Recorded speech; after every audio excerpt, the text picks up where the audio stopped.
Y'all score. You didn't bring your charger down, huh?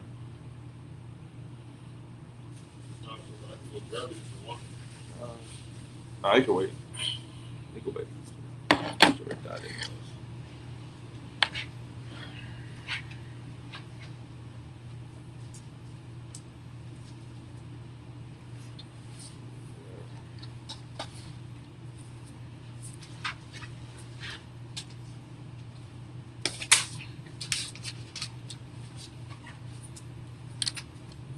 You good to go? All right, Shalom Israel. Yahweh Hashem Yahushua Barakatah to the brothers. Yahweh Shemar Alatah Hashem Yahushua to the sisters. This is the Israelite School Universal Practical Knowledge coming out of 1 West 125th Street, Harlem, New York. Out of I'm preaching Officer Lahab. Officer 5000 out of California. This is scripture breakdown class. You know what I'm saying? I'm gonna be holding it down till Priest and Captain Gadalhar gets here. All right. Let me see. If I could get, let me get Hosea 4 and 6 real quick. God, sir. Of course, what we teach is that blacks, Hispanics, Native American Indians are God's chosen people according to the Bible. We're the 12 lost tribes of the nation of Israel. So with that being said, let me get that scripture. I'm gonna touch on what happened in Mexico with the earthquake. As you know, an earthquake hit Mexico 7.0. Understand? We're gonna talk about the tribe of Issachar, but in the meantime, so then we'll go ahead and get it. This is the book of Hosea, chapter 4 and verse 6. My people are destroyed for lack of knowledge. So the scripture says that my people, who are the Lord's people according to the Bible, the 12 tribes of Israel, he says that his people are destroyed for what? Lack of knowledge. For lack of knowledge. Now, what is the knowledge that our people are lacking? What's the knowledge? Is it college education or the education that they teach you in America? What is the knowledge that our people are lacking? Our people are lacking biblical knowledge. You understand? That's what's keeping us. That's what has us destroyed. Is the lack of knowledge in the Bible. You understand? And am I saying for you not to get a college education? No, it's not what I'm saying. Am I saying not for you not to get an education in America? That's not what I'm saying, because those things can benefit you. But you need the knowledge of the Bible. That is what our people need. You understand? And that knowledge you won't get in the Christian church. That knowledge you won't get in the Catholic church. You won't get this knowledge of the Bible in any religion or any religious institution, any religious organization. This knowledge that we lack, you won't get in the Israelite school, UPK, and Command and Hana. You understand? And this knowledge right here is what's going to save your life. You understand? The knowledge of the Bible, knowing your identity, knowing your culture. You understand? Knowing your real history, knowing where you came from. This knowledge right here is going to save your life. Read it from the top again. God will come, sir. The book of Hosea, chapter 4 and verse 6. My people are destroyed for lack of knowledge. Lack of knowledge. The knowledge of God. You understand? Knowing who God really is. You understand? Our people, especially Hispanics, I'm going to touch on Latinos real quick. We think that God is that white God, or Caesar Borgia, white Jesus, or the Virgin Mary. That is our God. You understand? And that is the reason why we are destroyed as a people, because we look at these images or these idols as our savior or as our power. You understand? And none of these idols, none of these gods will save us in the day of destruction. You understand? You look at those videos, right, of the earthquakes in Mexico. You look at those videos and you got to hear on who those people are crying to when the earthquake is hitting. Who are they crying to? Who is the God that they're crying for? Ashford. Most of them are crying for, the God of Catholic Church. So. The Virgen de Guadalupe. Right. You know what I'm saying? How you say it? You know how to say it? Virgen de Guadalupe. You know what I'm saying? Well, how do you say it when you pray for it? Dios, I forgot how you say it, Salaki. But that's what they're praying for. They're praying for the Virgen de Guadalupe. You know what I'm saying? And that God is not going to save them in the day of their destruction. You know what I'm saying? There is no salvation in that God. Right. Why Jesus will not save you in the day of your destruction? Now, what you got to understand is this: is who is causing that earthquake? When that earthquake hit, who is making that earthquake happen? Who is shaking the earth? Who is shaking the ground? You understand? Who is making it happen? That's the God of Israel, man. And that's the God that we got to come back to. We got to come back to the God of the Bible. And we got to find out who God really is. We got to know the knowledge of God. You understand? God is not peace. God is not all love. God is not hugs and kisses. You understand? God is a God of war. God is a God of destruction. God will kill you. That's what you gotta understand. God don't care about your feelings. You disobey him, God will put you to death. Precept. Not to that. Are you on the phone with somebody? Nah, I'm over here trying to check the sound. Okay, most of it. A precept. Precept that God will kill you. Give me Exodus 15:3. Shalom, no Christ. Give me a precept. Let's see who God really is. Because your whole life you think God is all love. Your whole life you think God will forgive you every single time you make a mistake. You think you're gonna go smoke weed and get high, smoke blunts and be a sinner, and God is always gonna forgive you. Yeah, God will forgive you, but his mercy run out. And when his mercy run out, you're gonna die. You know what I'm saying? God's mercy runs out and you will be put to death by the Lord. You know what I'm saying? So now we're gonna go into the knowledge of God and see who he really is. Let me get that on. Not exactly. The book of Exodus, chapter 15 and verse 3. The Lord is a man of war. The Lord is what? The Lord is a man of war. So first thing you gotta understand is that the Lord is a what? Is a man. The Lord is a masculine spirit. Right. That's the first thing you gotta understand. God is not your mama. God is not your mom. God is not feminine. He's not gonna hold you. You know what I'm saying? When you're in distress, God is a man. And what does a man do? What does a father do? When his children are disobedient, a father will do what? Not as it's like your child. What you got kids, Zach? What do you do when your kids are disobedient to you? Whoop their ass.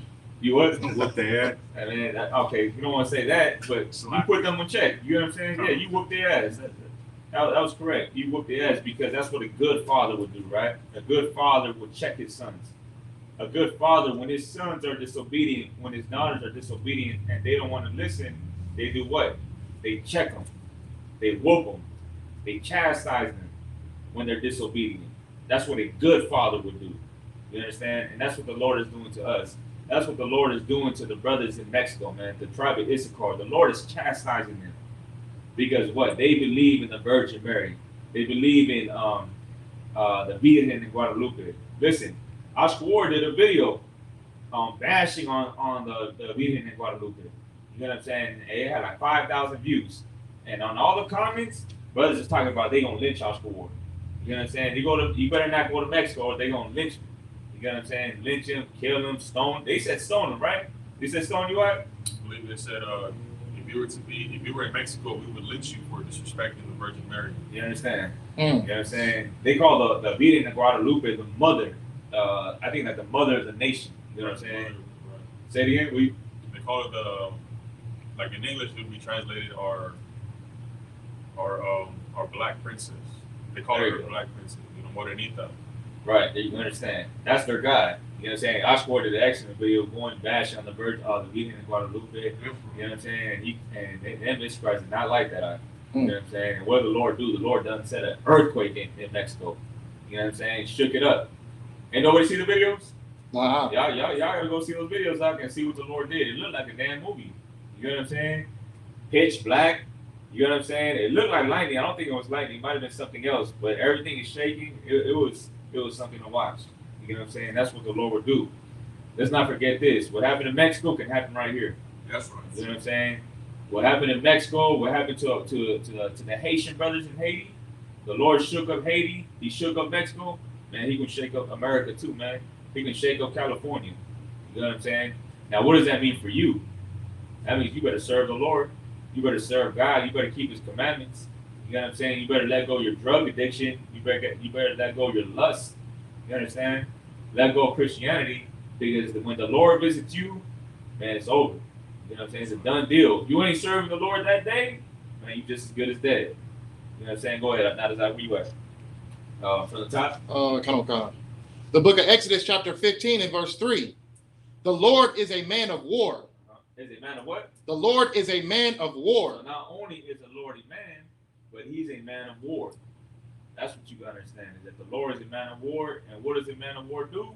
A man of war kills. A man of war will kill you. He doesn't have a problem doing it. He won't hesitate. He'll put you to death. You understand? And what else does a man of war have? He has an army. You know what I'm saying? The Lord, He's a man of war, and He has an army waiting to put you to death. You understand? Drop that. Let's get Isaiah 29, verse 6.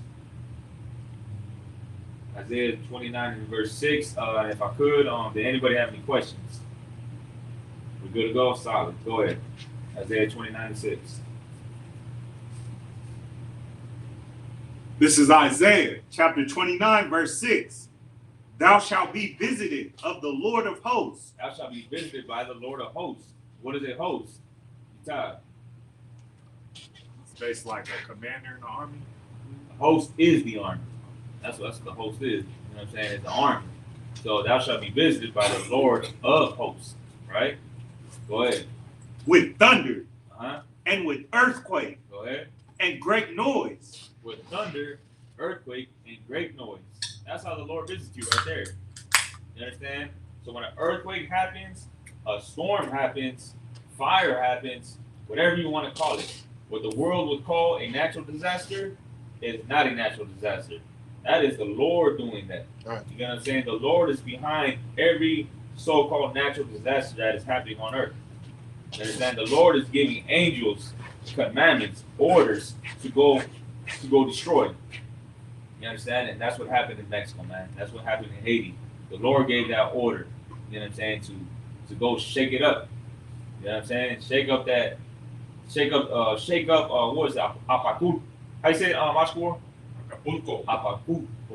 However you want to say it. It's a lot. You know what I'm saying? The Lord went and shook it up. You know what I'm saying? And the angels were behind that. Keep going.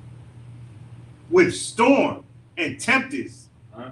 and the flame of devouring fire. The flame of a devouring fire, right? Keep going.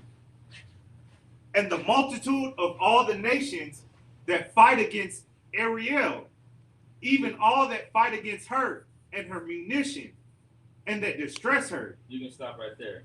Let me get Ecclesiasticus. Ecclesiasticus 9, verse 28. Ecclesiasticus 39 and 28.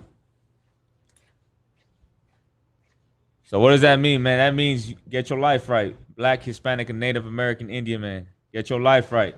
Get in class, man. You in San Bernardino area. Get your behind in this classroom. Come get yourself right. You know what I'm saying? There is a light in this dark world. You know what I'm saying? In the midst of chaos, in the midst of destruction and earthquakes and fire and COVID-19, Delta, you know what I'm saying? In the midst of all of this horrible things that are happening, there's some light, man. You know what I'm saying? You got to walk through these doors. You come through these doors, you come to the ISUPK, you come to class, you come in all black. You know what I'm saying? If you a sister, come in a dress, get your head covered, man. You know what I'm saying? And clean yourself up. So when the Lord visits you, you good, man. You in good hands. The Lord might have mercy on you on that day. You know what I'm saying? You got a small period of time to get yourself right. You know what I'm saying? But you got to be right here. You know what I'm saying? You got to be in the UPK if you want to get that chance, if you want to get yourself right. But if you don't want to listen to us, if you don't want to take heed on what's being said, man, Lord be with you. You know what I'm saying? You just have to what? Find out the hard way. You know what I'm saying? You're going to have to find out like them brothers in Mexico found out.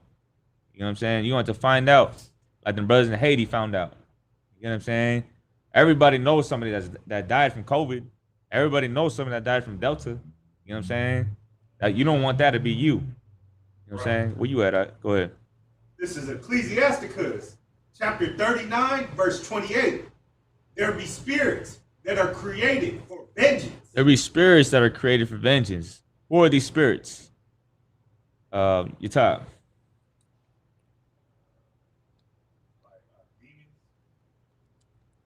Okay, you want to say angels. You know what I'm saying? These are angels that the Lord created, right? The Lord created angels. You know what I'm saying? Them angels aren't them little white babies that you used to seeing at church or whatever. You know what I'm saying? Or them white folks that you see on the pamphlets, on the Christian pamphlets. You know what I'm saying? Angels are scary, and God created angels, some angels, to go kill and destroy. There are some spirits that are created for vengeance. Go ahead. Which in their fury lay on sore strokes. Which in their fury, in their anger, right? They lay on sore strokes. What does that mean? What does it mean for a sore stroke? Go ahead. Or whoever want to take a crack at it. A sore stroke, what that mean? One hit. That's all you need. Just that one hit. That's what the Lord doing. He giving you one hit. You know what I'm saying? That one hit is that earthquake. That one hit is that hurricane. You know what I'm saying? And within them earthquakes and hurricanes, thousands of people die. You know what I'm saying? Millions of people die with that sore stroke. Go ahead. In the time of destruction, they pour out their force and appease the wrath of him that made them. Now, I want someone to break that down. What does it mean when it says that it appeases the wrath of him that made them? Not as that. It appeases the wrath of him that made them. So say pleasures them? Okay, I'll take that. You want to say something, Swap? Go ahead. Y'all both got it. You know what I'm saying? Meaning this, if the Lord see you messing up, the Lord see you in your sin, he see how you disobedient, how you don't want to listen to him, right? And the Lord is angry at that. The Lord pissed off, right? Just like what we spoke out, what we said earlier, you're a father, right? And you see your sons disobeying you. You told them over and over and over again, stop doing this, stop doing that. And they keep doing it. You know what I'm saying? That's going to piss you off. You know what I'm saying? You don't want to see your son like that, right? So the Lord get angry. So his angels go and destroy, right? These angels go and chastise you. And how the Lord feel? The Lord feel good about that. You know what I'm saying? The Lord seeing these earthquakes, and these hurricanes, you see these COVIDs, he sees the chastisement that's happening upon you, and the Lord feel good about it. You know what I'm saying? He like, yeah, I like that. You know what I'm saying? He likes seeing what these angels are doing. You know what I'm saying? Keep going. Where you at? Verse 29. Fire and hail and famine and death. All these were created for vengeance. You understand that, right? Fire, hail, what else? Famine and death. Famine and death. Keep going. All these were created for vengeance. Keep going. Teeth of wild beasts and scorpions, serpents, and the sword, punishing the wicked to destruction. Teeth of wild beasts. What does that mean? When an animal go kill somebody, that was from the Lord too. Anybody hear about that alligator that killed the devil out there in New York? Y'all ain't hear about that? They had a hurricane, right? And it was something like that. So they had a hurricane, and some devil was in the water, and some alligator killed him. You know what I'm saying? That was from the Lord. You know what I'm saying? The Lord did that. The Lord had put the spirit on that crocodile to go eat that devil up. You know what I'm saying? Keep going. Where we at? 31. They shall rejoice in his commandments. And stop right there. And they rejoice in his commandments. Meaning what? Meaning these angels, they didn't have no hesitation taking this order. You know what I'm saying? They're like, okay, give me the order. You know what I mean? They're waiting for it to happen. You know what I'm saying? You should be like that angel. You know what I'm saying? The angels are not like you. They're not like us. We're given an order and we hesitate. We're like, oh man, I kind of don't want to do that. You know what I'm saying? The angels, as soon as they're given the order, they go ahead and do it. You know what I'm saying? And that's what you got to be like. You know what I'm saying? You got to be a brother that hears the order and goes and carries it out. No hesitation. No, I don't know. I got this, I got that, my wife, my kids, and what the woo. You know what I'm saying? Hell with all that. You know what I'm saying? You get an order in the UPK from a brother over you, take that order and make it happen. You know what I'm saying? Whatever Satan puts in front of you, make sure you go around that or you go right forward. You know what I'm saying? and make that order happen. You know what I'm saying? Complete the order. And then tell the brother over you, it's like it, sir, I got it done. You know what I'm saying? I completed the order. What's the next order? You know what I'm saying? You got to be like them angels, because them angels don't hesitate to get the Lord's commandment completed. You know what I'm saying? Keep going. They shall rejoice in his commandment, and they shall be ready upon the earth when need is. What does that mean? They're ready upon the earth when need is. Meaning they're here already. Them angels that are going to cause destruction, they're here on the earth already. What are they waiting for? Yatab. They're waiting for the order. You know what I'm saying? That's what they're waiting on. They're here on the earth, you know what I'm saying? Waiting for the Lord, waiting for Christ to be like, all right, go ahead, make it happen. You know what I'm saying? Go make that earthquake happen. Go make that fire happen. You know what I'm saying? Go make more diseases happen. You know what I'm saying? That's what they're waiting for. Keep going. And when their time is come, they shall not transgress his word. You understand that, right? When that time is come, they will not transgress his word, meaning they're not going to disobey that order. They're going to follow it and complete it. You understand? Make sure you do the same thing. All right, let me get Nahum. Let me get Nahum 1 and 3. Nahum 1 and 3. This is the book of Nahum, chapter 1, verse 3. The Lord is slow to anger and great in power. So what does it mean? What does it mean when it says that the Lord is slow to anger? I want to take a crack at that when it says the Lord is slow to anger. Well, so what? Right. That grace period, right? Meaning the Lord, he's slow to anger, right? Meaning he sees you making mistakes. The Lord sees the mistakes, that he sees the struggle that you're going through. You're being tempted, you're struggling, you're battling. You're like, you're going through it. You know what I'm saying? But he's not going to punish you right away. You know what I'm saying? He patient. You know what I'm saying? He's patient with you. Right? He's slow to anger. Keep going. And great in power. I'll say this. Okay. Slow to anger meaning this. You ever did something in your life and you know you should be locked up for? You ain't got to say what you did, but everybody has done something where like, damn, I can't believe I got away with that. You get what I'm saying? You might have gotten away with murder. You might have gotten away with a robbery. You know what I'm saying? You got away with something. And you know damn well in the back of your head, you should be in jail for that. You know what I'm saying? That's the Lord being slow to anger. That's the Lord showing his mercy on you. You know what I'm saying? You should be locked up. You should be dead. You should have a bullet in your head right now. You know what I'm saying? You should not be sitting in these seats. You understand? But the fact that you're sitting in these seats is because the Lord was slow to anger. It's because the Lord had mercy on you. And the Lord had enough patience, had enough mercy for you to be able to come into this room, sit in these seats, and get the knowledge and get the truth. Understand? Keep going. And great in power. And will not at all acquit the wicked. He great in power, right? He great in power. What is his power? His earthquakes, his fire, his storms, his the diseases that he sends out. That's his power, right? Keep going. And will not at all acquit the wicked. What does that mean? And not at all acquit the wicked. Who want to take a crack at that? Go ahead, Sawat. Man, exactly, man. He ain't gonna give him that pass. You know what I'm saying? There's some wicked people on this earth that think they gonna get away with the enslavement of God's people. They think they're gonna get away with the crimes they've committed against the Lord's people. Well, they ain't gonna get away with that. The Lord gonna judge them for that too. He will not at all acquit the wicked. Keep going. The Lord hath his way in a whirlwind. And the Lord has his way in what?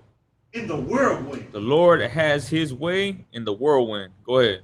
And in the storm. And the clouds are the dust of his feet. Drop down to verse 7. Verse 7. The Lord is good, a stronghold in the day of trouble. So you understand that. So meaning this, the Lord, he coming in that storm, he coming in that whirlwind to destroy, to put wicked people to death. But at the same time, the Lord is a what? A stronghold. He's a what? A stronghold. Go ahead. In the day of trouble. He's a stronghold in the day of trouble. That means that on that day when the Lord come destroy, you better be in that stronghold. You know what I'm saying? And what is that stronghold? That stronghold is the Israelite School UPK. In this room right here, this is that stronghold. In this room, this is where you're going to get that protection from the Lord. You understand? But you got to be able to change your life, change yourself up in order for you to be part of this stronghold, in order for you to receive the protection from the Lord. You understand? Keep going. And he knoweth them that trust in him. And he knoweth them that trust in him. Keep going. But with an overrunning flood, he will make an utter end of the place thereof. Give me Proverbs 1:26.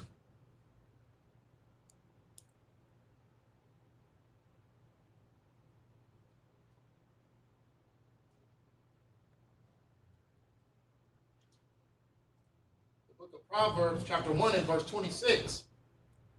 I also will laugh at your calamity. Mm-hmm. I will mock when your fear cometh. Meaning what, man? In that day when that Lord come visit you and he bring that destruction and you ain't with the Lord and you ain't keeping his commandments, what he gonna do? He gonna laugh at you. He gonna laugh at your calamity. You know what I'm saying? Because the Lord done gave you priests and prophets that warned you about this day. He done warned you about the destruction that was coming and you didn't take heed. You didn't listen. You know what I'm saying? You didn't want to come to class. So because you didn't want to come to class, you didn't want to listen, the Lord gonna do what? He gonna laugh at you, man. You know what I'm saying? He's going to laugh at you at the day of your calamity, the day of your trouble. Keep going. Verse 27. When your fear cometh as desolation, and your destruction cometh as a whirlwind, when distress and anguish cometh upon you, then shall they call upon me, but I will not answer. I will not what? I will not answer. So you going to call on the Lord on that day. You know what I'm saying? When that earthquake hit and that whirlwind hit, that hurricane, when you sick on your bed from COVID-19 or from Delta, or whatever you want to call it, whatever disease the Lord sent upon the earth, and you're right there at that point of death. You understand? At that point of death, that's when you're gonna call upon the Lord. You know what I'm saying? But at that time, it's gonna be too late. You know what I'm saying? It's gonna be too late at that point of death. You know what I'm saying? It's like a water, right? And the water's right here, and it's just coming up right here. It's coming up right here. You know what I'm saying? At that point, that's when you're gonna call upon the Lord. It's too late right there. You know what I'm saying? Too late. You know what I'm saying? The Lord done gave you enough time to change your life. The Lord done gave you enough time for you to repent and serve him.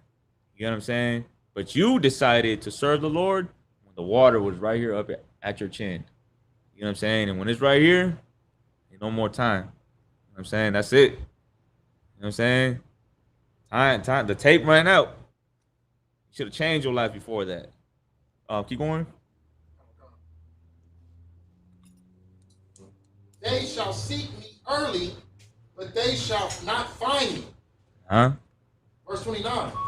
For that they hated knowledge. They hated what? For that they hated knowledge. They hated knowledge, man. And what's the knowledge that they hated? You know what I'm saying? You think about that. What is the knowledge that you hated? What is the knowledge that you rejected? Your top. The knowledge of the Lord, man. That's the knowledge that you rejected right there. You didn't want to hear that. You didn't want to hear them brothers on the corner. You didn't want to come to class. You're thinking like, damn, this brother telling me to stop smoking weed. I don't know. This brother telling me to stop having sex with hoes. This brother's telling me to stop doing this, stop doing that. Them brothers want to give me orders. These brothers want to tell me what to do. You know what I'm saying? These brothers want to force me to do this and do that. And in your mind, you're like, hell, I ain't got to do all that. I ain't got to follow nobody. What did fake Israelites say? I don't got to serve no man. Don't they say that? Don't they say that now, Zach? They say, I don't want to serve no man. Okay, you're going to learn in that day. You know what I'm saying? When that water right there at your chin. You know what I'm saying? That you should have served a man that was better than you. That's what you should have done. You should have served a man that was better than you. You know what I'm saying? Who is that man? Commanding General Yohanan, General Mahiman, General Mayat. You know You understand? General Hazayan, General Anya Sharamor, Priest and Captain Gadalhar. You know what I'm saying? You should have listened to them and the brothers that are under him. Because those are the brothers that are trying to change your life, but you rejected the knowledge. Isn't that what it said? Read it again. Verse 28. Then shall they call upon me, but I will not answer. They shall seek me early, but they shall not find me. For that they hated knowledge and did not choose the fear of the Lord. They hated knowledge, man, and did not choose the fear of the Lord, man. And that's what you should do. You should fear the Lord. You should fear God, man. You understand? You see everything that's going on? You see them earthquakes? You see all the death that's happening? You should fear the Lord. That's what a wise person would do. Let me get that. The beginning to fear the Lord is the beginning of knowledge. Where's that at? Nadazak? Yeah, what's like it. So what? What is that? That's Proverbs. It might be in the beginning of that precept.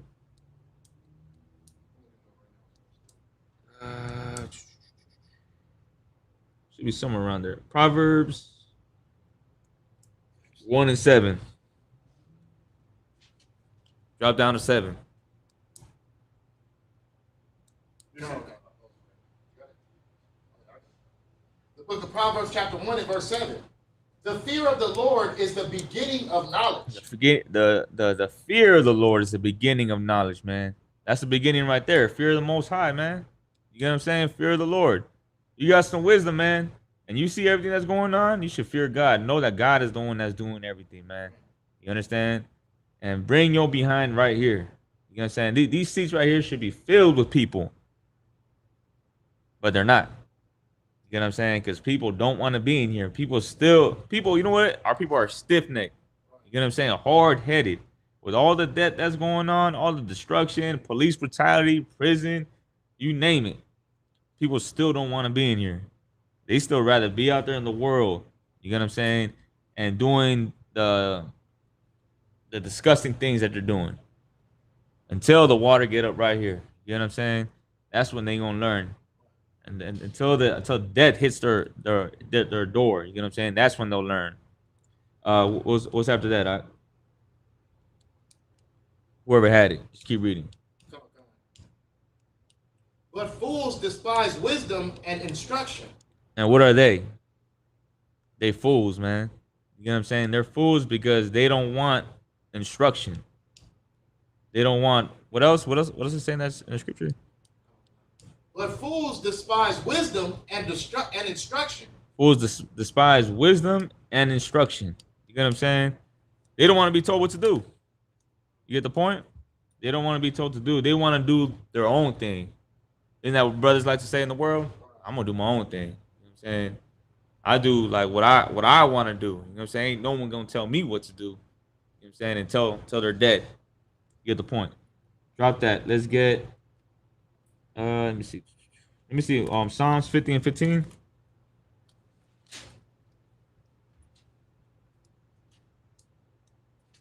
And now we ain't got no questions on the thing. We're good.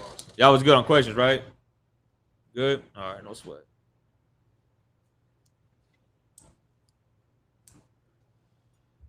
This is Psalms chapter 50 and 15. And call upon me in the day of trouble. I will deliver thee, and thou shalt glorify me. That's okay. You get the point. The Lord going to deliver you in the day of trouble. But the point is, but how do you get delivered? You get delivered by following him, by keeping his commandments, keeping his laws. You understand? That's how you get delivered. If you're not following him, you will not be delivered. You get the point. Drop that. Let me see. All right. I'm going to go into idolatry now. Let me get. You got the Zondervan's Pastoral Bible Dictionary. Let me get that real quick, and let me get page 368. Touch on that real quick. All right. So what is idolatry, Kitab?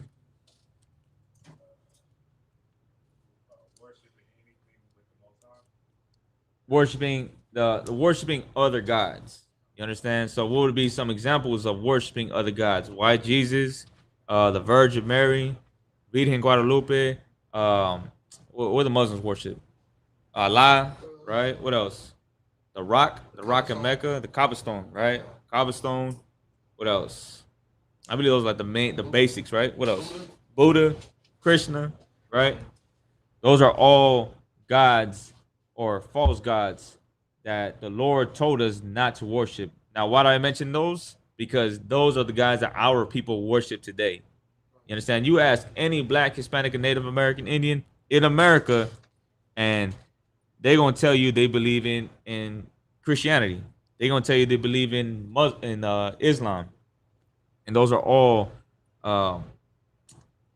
that's all idolatry. You know what I'm saying? The Lord told us not to worship other gods. Where we at? You got it. Nasdaq idolatry. I believe it's page 368. Go ahead. Go to the top. Go ahead. You got something highlighted right there? A lot. I think it's right. All right, go ahead.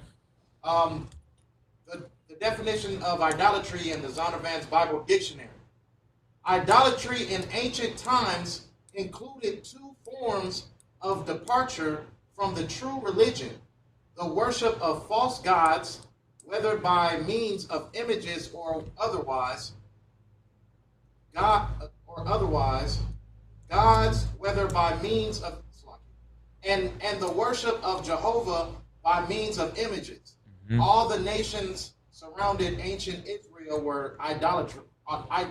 So you get that, right? So all the nations that surrounded ancient Israel, which would be what? The Edomites, the Ishmaelites, the Hamites, right? These are the nations that surrounded Israel. Go ahead. Go ahead. Although their idolatry assumed different forms, the early Semites of Mesopotamia worshipped mountains, springs, trees, and blocks of stone, in which the deity was supposed to be in some sense incarnate. Meaning this, they worship the things that they could see. You know what I'm saying? They worship the water, they worship the mountains, you know what I'm saying? The rain, the trees, the moon, the sun, and the stars. Why does that matter? Because that's what you worship today. You understand? And that's what the Lord told us not to do. You understand? I believe a lot of women worship that, right? A lot of women are into what do you call it, man? Like stones. You know what I'm saying, right? The stones. A lot of them are into the stones and, you know, like the stars and moon and all that. Well, that right there, that belief is ancient.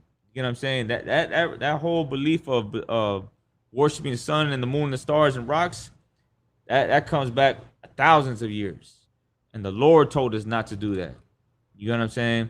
And I believe it mentioned images inside that same definition, right? Right? And what are those images? Your images can be the white Jesus, the stone in Mecca, right? All those things are sin against the Lord. Precept. You're an officer, or you about to become an officer. You should know this precept. No sweat. Give y'all a little bit of time. All right. Y'all gotta be quicker than that, man. You know what I'm saying? A Christian probably would have known this precept by now. You know what I'm saying?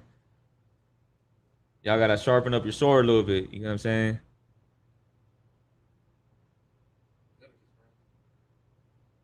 All right, let me see what you got.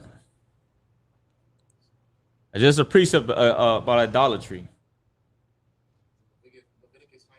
What do you got? Go ahead, pull it. Precept on idolatry. That's a sin of worship another god. The book of Leviticus, chapter 19 and verse 4. Turn ye not unto idols, nor make to yourselves molten gods. I am the Lord your God. Mm-hmm. That was good.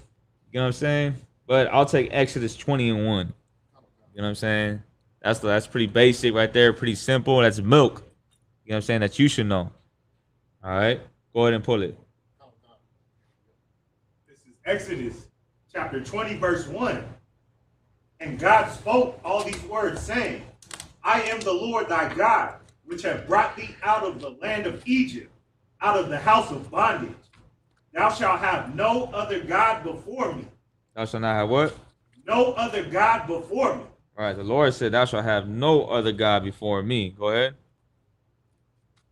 Thou shalt not make unto thee any graven image or any likeness of anything that is in heaven above, or that is in the earth beneath, or that is in the water under the earth. Y'all get the point, right? Y'all can make any graven images. So what would be an example of a graven image? White Jesus, right? White Jesus, everybody at some point had that picture inside their house. Maybe your grandma, brother, sister, whoever has that image inside their house. You go to church, they have that image. You know what I'm saying? That's the face of Christianity. You know what I'm saying? That's a sin against the Lord. Now I'm going to ask you this.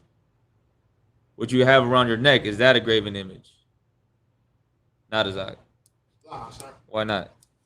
Because we don't serve it. We just it's a representation of the throne that Christ is going to sit on, King David's throne. Okay. What about you, not Isaac? It's like, goddamn, you tired. Oh, you ain't got the shield out? You got to get a shield out. You get what I'm saying? Rock that shield. So what?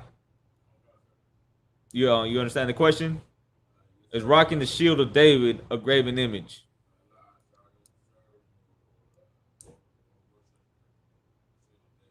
You understand? That's the point right there. We don't bow down to the, we don't get on our knees and pray to the shield of David. You know what I'm saying? We don't pray to it. We don't worship it. You know what I'm saying? It's just a representation of who we follow.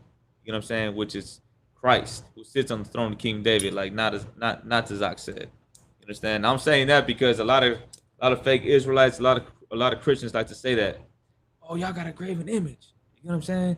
The Star of David. You know what I'm saying? We don't worship this. You understand? We don't pray to it, so it wouldn't be considered a graven image. The white Jesus is a graven image, because what do Christians do? They bow down and pray to it. Y'all get the point? You know what I'm saying? They get on their knees, they pray to it. You understand? That's the God that they pray to. You understand? But we don't do that for the shield of David. All right? So now I'm going to drop that. Let me see. I'm going to go into another topic. 1 second. I can select. All right. Let's see. How y'all doing on that Gentile breakdown? Y'all got a Gentile breakdown? Give me one precept for the Gentiles. Yeah. Go ahead. You need that breakdown? Okay, no sweat. All right, let me get a precept, not Isaac, for the Gentiles. I'll start off with Ezekiel 36, 17, and 18. Whoever got it, go ahead and pull it.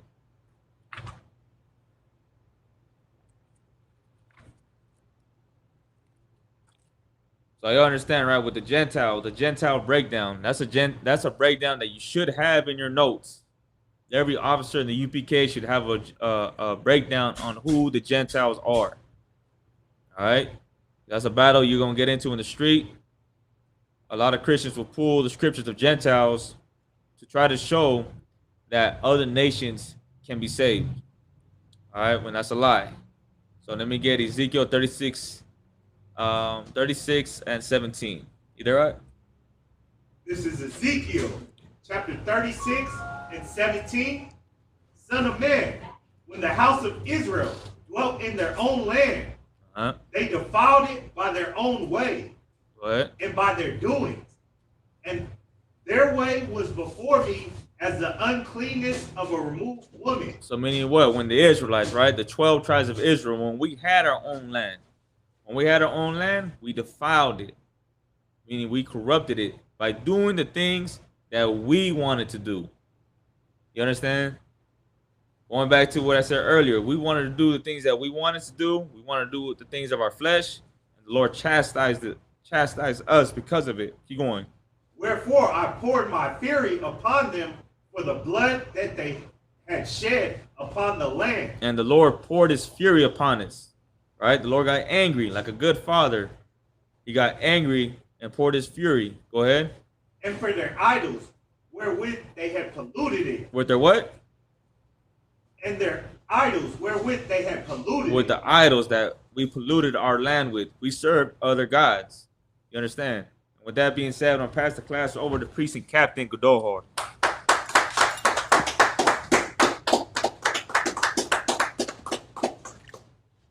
In Christ. Where your brothers at? I was going to the Gentiles, Ezekiel 36. Was that somebody's question? No, I was going All right, no sweat. You can finish that precept off.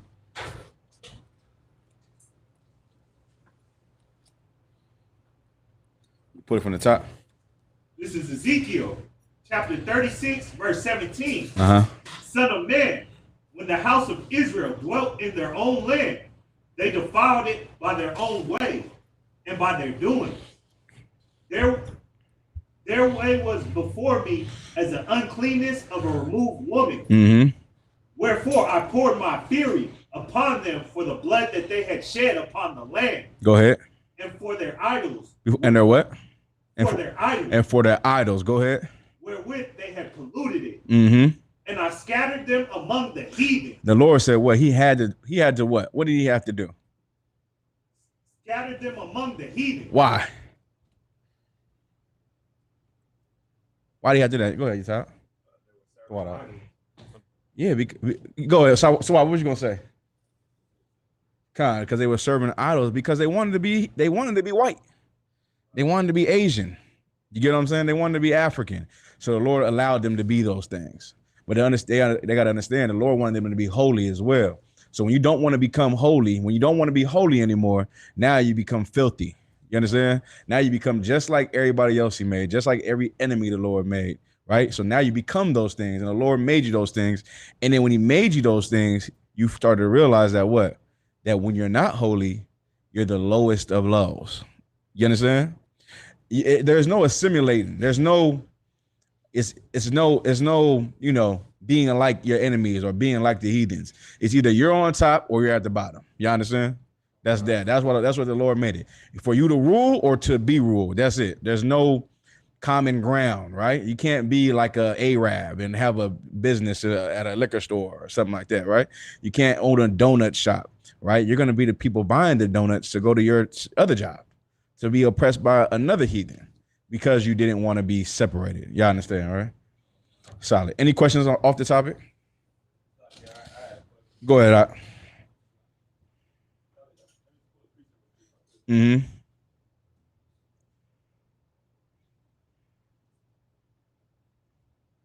Any other questions?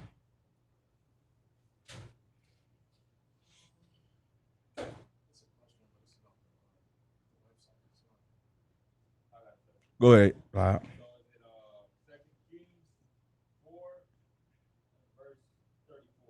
Second Kings 4:34. Go ahead. And he went up and lay upon the child and put his mouth upon his mouth and his eyes upon his eyes and his hands upon his hands and stretched himself upon the child and the flesh of the child waxed warm. Then he returned and walked in the house to and fro and went up and stretched himself upon him. And the child sneezed 7 times and the child opened his eyes. I just want to know this. Is this Elijah like giving CPR? I had to check. It sounds like CPR, right? Sounds like I just have to make sure what it is. All right. Just text it to me, okay? Just so I want to say it's CPR, but I don't want to say the wrong thing. All right. Any other questions? I score.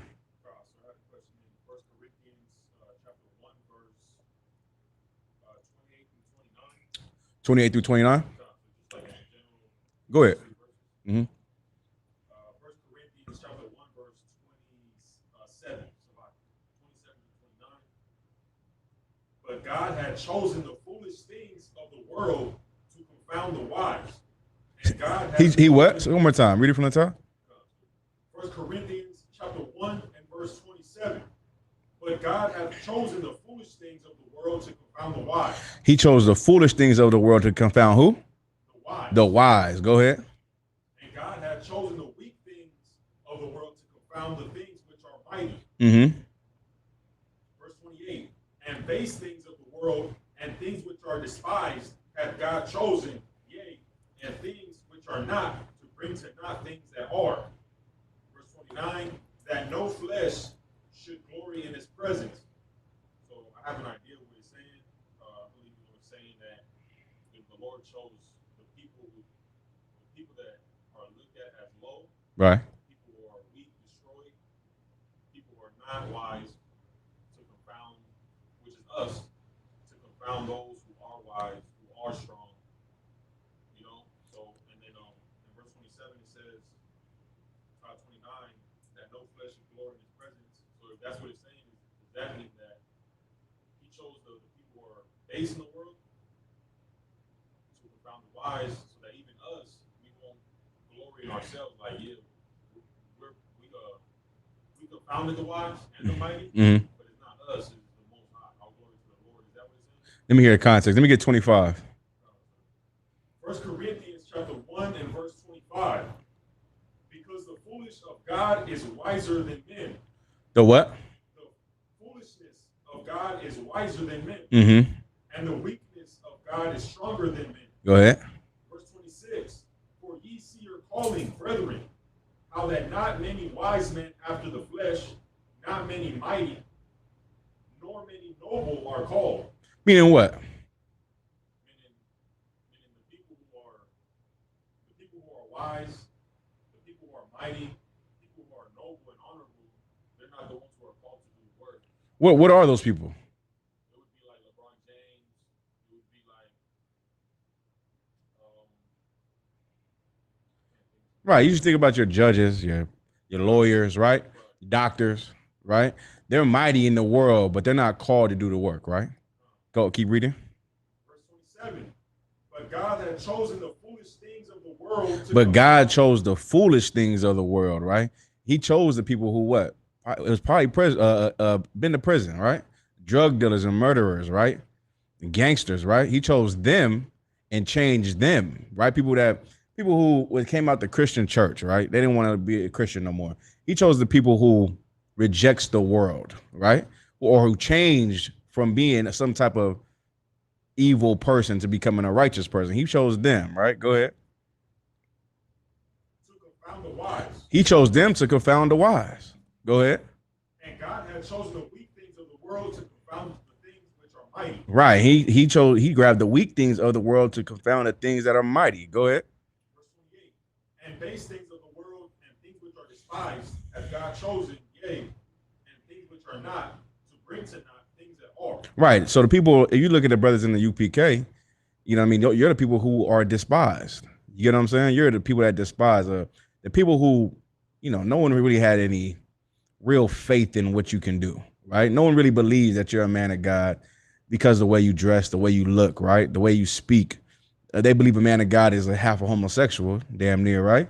So they don't look at you like someone who can be mighty or powerful. The same way they looked at Christ, right? How they look at Christ? Anybody know? So what? But how they look at him? I'll tell you how you look. Huh? Yeah, how they look at him? Like he was what? Like he was nothing, not just that? Like they looked at him like he was a dirty ghetto kid. You understand? Like they looked at him like he's just like some cat from the ghetto who is poor. Right? Go ahead. Right, exactly. And he chose that type of cat to confound the people that are high and mighty, like the Sadducees and Pharisees, right?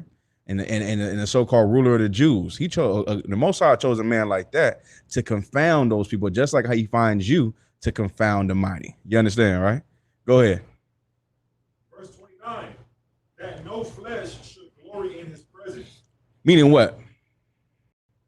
That person that lives in you has to be gone. You understand? That fleshly thing that lives in you has to leave your body. You have to live in the spirit. You understand, right? Your flesh can't lead you. Your spirit has to lead you. You understand that? You got to get rid of that fleshly thing, because if you do have that fleshly thing about you, you can't dwell in the Lord's presence. And that's what he's saying. You understand? Any more? Good to go? Mm-hmm.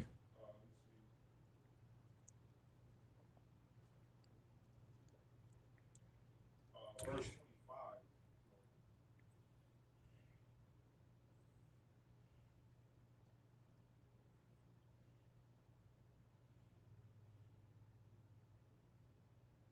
Let's go. So verse 18. 1 Corinthians 1 and 18. Mm-hmm. For the preaching of the cross is to them that perish foolishness. For the preaching of the cross, say it again. For the preaching of the cross is to them that perish foolishness. Mm-hmm. But unto us which are saved, it is the power of God. Okay, so not reading it, I guess I understand it, but I'm just seeing if I understand it. Right? Go ahead. For the preaching of the cross is unto. For the preaching of the cross. What is the preaching of the cross? I don't want to sound Christian, but the truth about Christ. Okay. The gospel, I guess. Okay, yeah, okay, I'll give it to you. What is the preaching of the cross? What happened on the cross? Christ died. For what? So the preaching of the cross is what?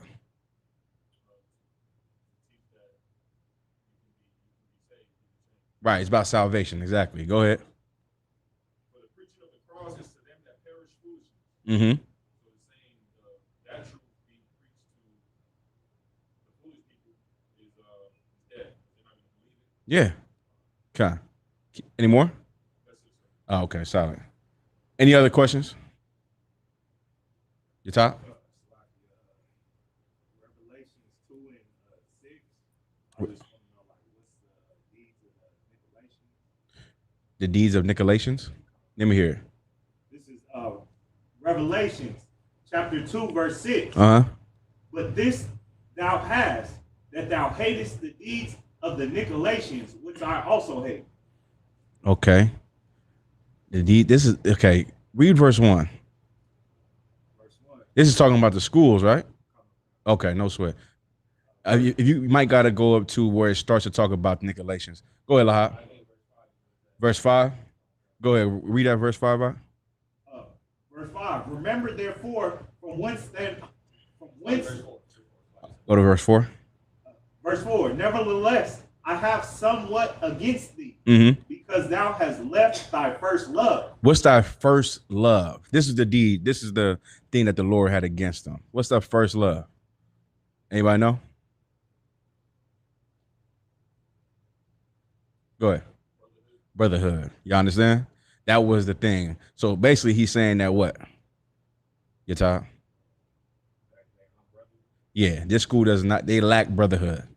That's the first love. You understand? So that's why this angel's getting checked about this situation at this school, because these brothers are unbrotherly towards each other. And that's, they do a lot of good things, but the thing they don't do good is love their brother. And that's your first love. Y'all understand, right? Precept. Go ahead. You can paraphrase if you need to.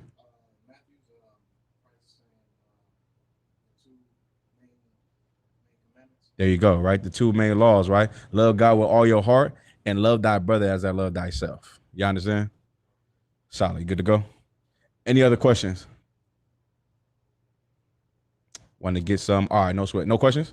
We get 1 Corinthians 7 and 1.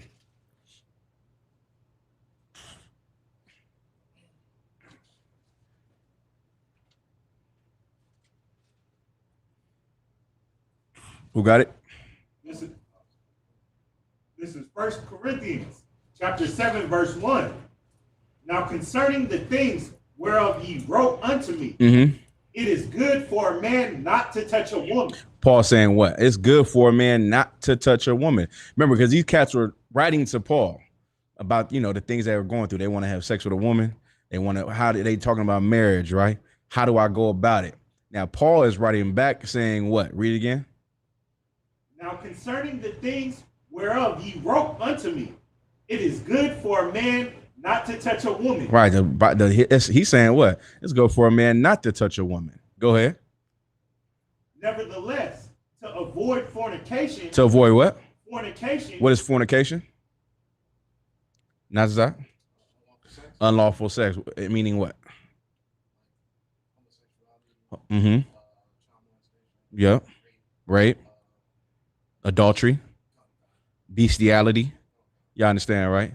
All these things, right? So that's fornication. Go ahead. Let every man have his own wife. Let every man have his what? Own wife. Let every man have his own wife. Meaning what? Go ahead. You top. Yeah, get your own. You understand, right? Get your own wife. Don't sleep with another man's wife. You should have your own wife. You understand? Keep going. And let every woman have her own husband. Right, and let every woman have her own husband. Keep going. Let the husband render unto the wife due benevolence. What is that? Oh, so like, I didn't want to skip over that. And let every woman have her own husband, meaning what? Go ahead. Don't commit adultery, right? You a woman who's married to you got a husband. Don't sleep with another woman's husband. That's adultery. You understand? Go ahead. Let the husband render unto the wife due benevolence. Let the husband render unto the wife due benevolence. Meaning what? What is due benevolence? Go ahead. Yeah, have sex with her. Both ways. You understand? Like a woman should not hold out on a man, and a man shouldn't hold out on a woman. Does that mean that a woman and a man have to have sex constantly all the time? No, it doesn't mean that, right? It doesn't mean that. But being in a marriage, you got to understand that a man is going to want to have sex and a woman is going to want to have sex. And you guys owe each other that. You understand? Sometimes you might not want to have sex with your woman, or your woman might not want to have sex with you. But you should do it because it's a duty in a marriage. You understand? You don't have to. Don't take people like to say you can't rape your woman, right? You can't rape your wife. You definitely can rape your wife. Y'all understand that, right? You can't force your woman to have sex with you. Y'all get that? There is a raping of the wife you can do, right? Can't force your woman to have sex with you, but a woman should want to have sex with you, right? She should want to give that thing to you, and you should definitely give it to her, right? Go ahead. And likewise, also the wife unto the husband. And likewise, also the wife unto the husband. So now a lot of people that are married, sometimes they have this problem where they might not have sex, right? They might not have sex. Sometimes people are, what's the word? Mentally, they're not there. Sometimes you got to be able to romance your woman. You know what I mean? Or a woman, vice versa, might need to be able to turn her man on in a certain way. Sometimes you have to go back to a level of intellect and emotional connection to be able to have that sex. It's not always physical. Everybody understand, right? It's not always going to be about going right now. Sometimes you're going to have to woo your wife or woo your husband into wanting to have sex, right? So you got to go back to the basics and connect on that level, right? So now you can be able to be physical. That's what people kind of miss in a marriage, right? They used to having sex so much that they lose the mental aspect of it. You don't want to lose that. You want to keep that in your marriage so everything can flow. You understand? Go ahead. The wife have not power over her own body. Right. The wife doesn't have power over her own body. Go ahead. But the husband. Mm-hmm. And likewise, also, the husband have not power of his own body, but the wife. Right. So now your rod belongs to that woman, and her box belongs to you. Your bodies belong to each other because you guys consummated a marriage through sex. So now when you did that, you gave yourself to each other. You understand? That's what that is about. Now she owns your body and you own her body. So those thoughts of not wanting to have sex with her, you got to push that out your mind. You understand that, right? You got to push that out your mind. That's them thoughts of not wanting to have sex with your husband. You got to push that out your mind because it doesn't belong to you. Not saying your husband has the authority to take it, right? But he does have, it is his, right? Y'all understand, right? It is his. So you might can be able to turn him down, or he might be able to turn you down maybe a day or two, but don't let it go longer than that. What happens when you stop having sex in a marriage? Anybody know? Go ahead. That's true. You might, but there's something else that really happens. Go ahead. Same steps in what? It's not really about adultery, but those things happen. Don't get me wrong. There's something before that though. Go ahead. Yeah, exactly. You understand? It causes you to build up walls against each other. You get what I mean? You start to turn on each other and start to hate each other because you're not consummating your marriage constantly. You get what I mean? Somebody give me marriage in the Bible dictionary, right? Somebody give me marriage real quick. Or look up the word consummate if you could. Give me those two, marriage and consummate. I'm missing a word, I feel like. What word did I just say before that? Marriage, consummate. Benevolence. No, it wasn't that. Let me just get marriage and consummate. Somebody look up consummate in the dictionary. You got marriage, you looking at marriage, right? In the dictionary, give me consummate, all right? Go ahead, keep reading out your time. Defraud ye not one the other. Right, don't defraud, meaning don't deny, don't look up defraud. I don't want to say deny. Is it denied? I believe so. Defraud. Look it up real quick, loud. Defraud. You got consummate? You got defraud? Go ahead.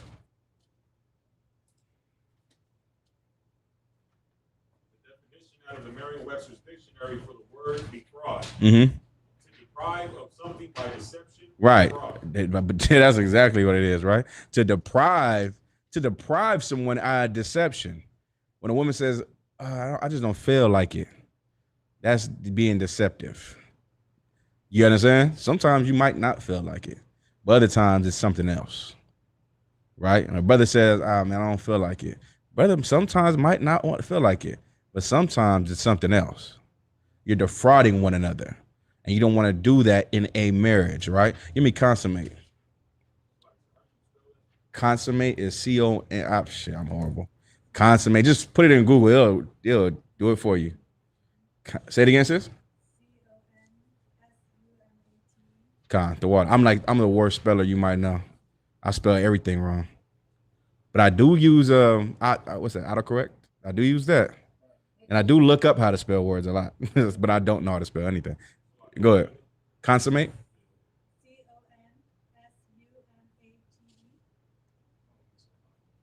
Nah, I didn't need it in the Bible dictionary. I needed marriage. You got marriage? Go ahead. The definition of marriage in the Zondervan's Bible Dictionary is an intimate personal union. An intimate personal union. Go ahead. To which a man and woman consent. Which a man and woman consent. Go ahead.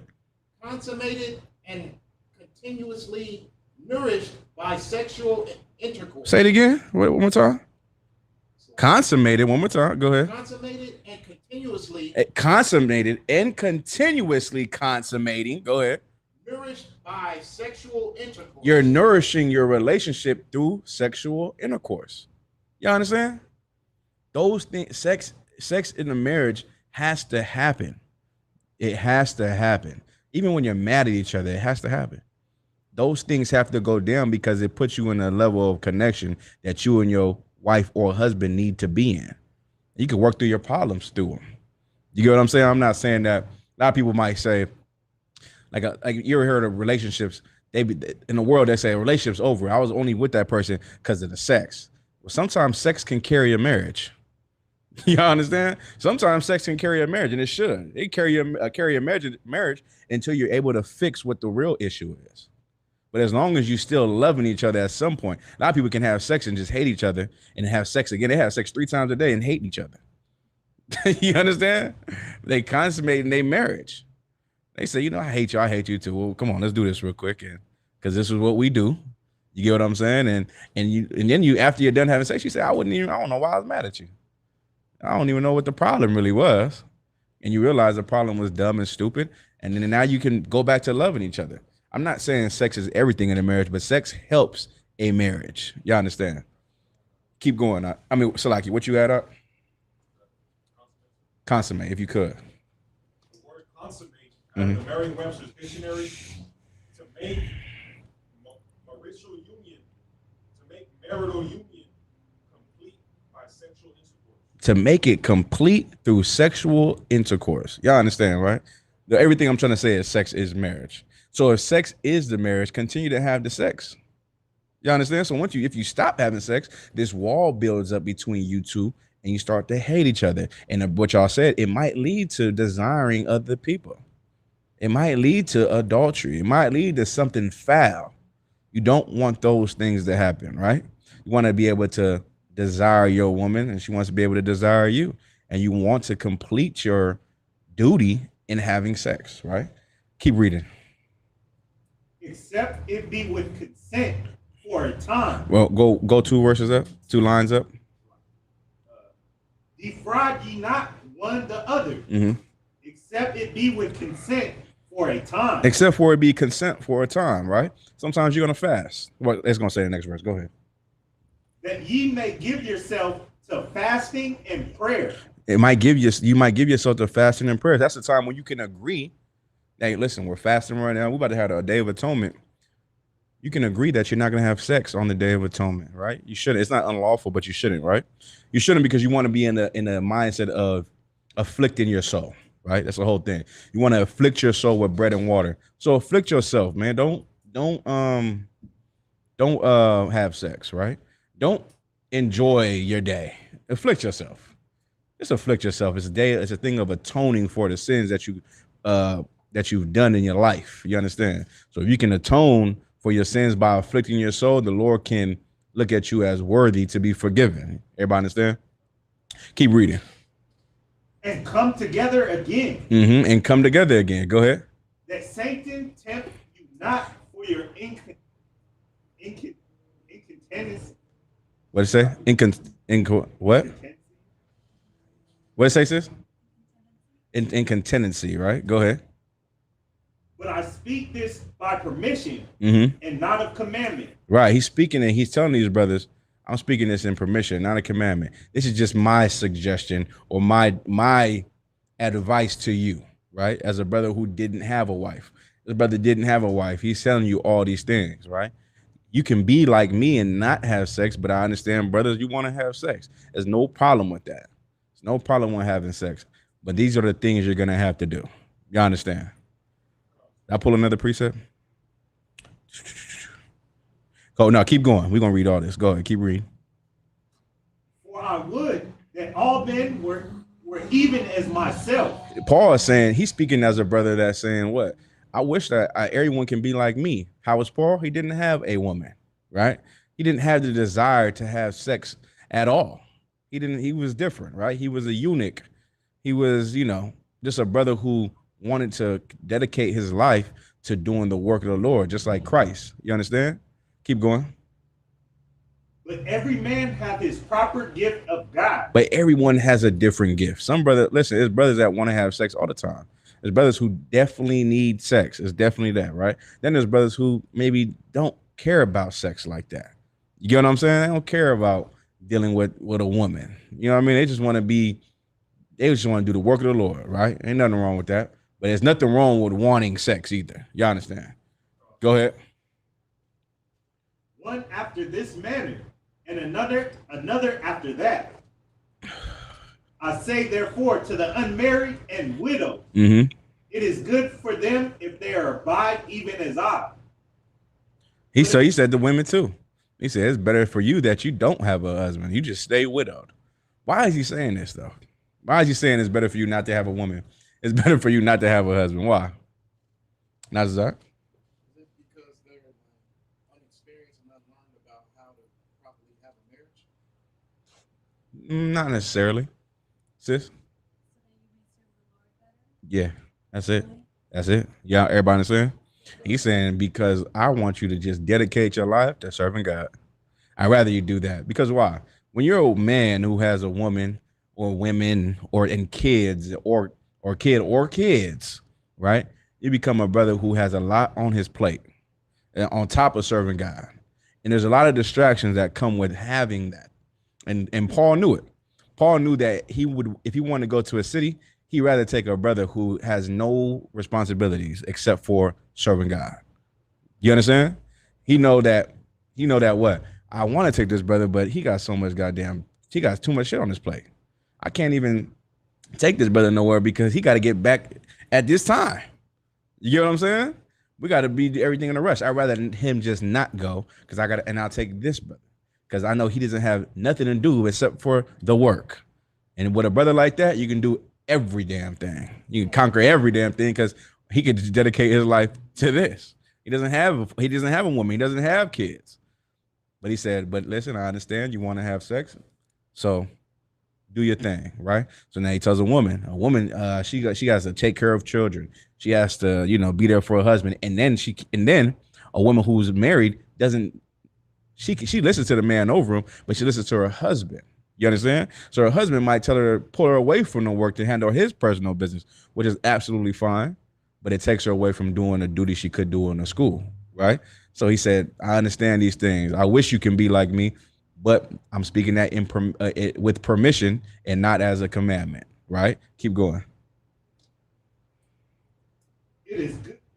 I say, therefore, to the unmarried and widows, it is good for them if they abide even as I. Mm-hmm. But if they cannot contain, let them marry. If they can't contain themselves, let them marry, man. You can't contain them. What does it mean to contain? Right, no? You can't contain. And that's that. Yeah, your lust to have sex is extreme. So extreme that you're at the point to, you're about to buy a prostitute. You understand? You are about to, you can't sleep at night. Your rod is just hard all day, all night. Your vagina is just, going crazy. You just can't contain. You get what I'm saying? So Paul is saying, listen, you can't contain.